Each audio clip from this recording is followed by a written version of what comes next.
Tawang-tawa ako. Sa dami ba naman ng aakbayan niya yung classmate pa namin na bading? Okay lang yan, pre. At least, nahanap mo na si Dawan. Ang dignidad ko. Pero friend din namin yung bading na yon. Shoutout sa'yo, classmate. Pang-apat na kwento. Bumibili ako noon sa isang grocery store. Habang tumitingin ako, may taong nagsasalita sa likuran ko. Ma'am! Ma'am! Ma'am! Ma'am! Napatingin ako sa likod, tapos tumingin ako sa paligid. Wala naman akong kasamang babae. Ako ba kinakausap mo, miss? Sorry sir.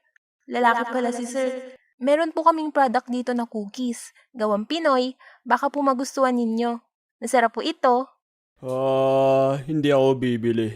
Okay po, ma'am. Huh? Sir. After ko bumili sa grocery, pumunta naman ako sa hardware store.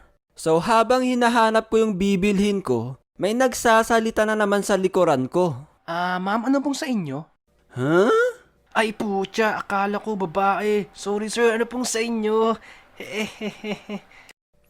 Wala. Kambas-kambas lang.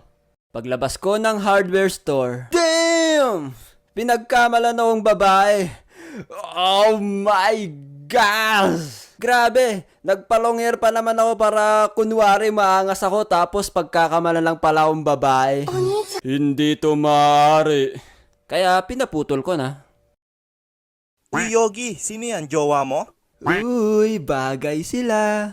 Isang kiss naman dyan. Yehey!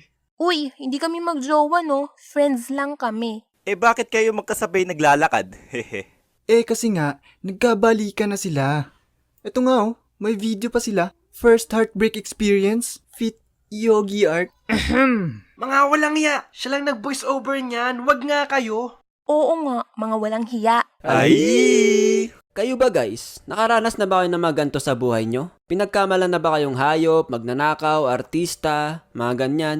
Kung meron man, ay i-share nyo lang yan. I-comment nyo sa baba para mabasa nating lahat yan.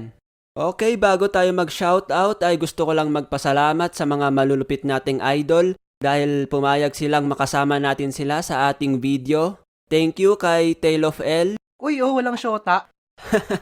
kay Pepe San Animation, Nyok, nyok, nyok, nyok, nyok, nyok. kay Yogi Art, Hi!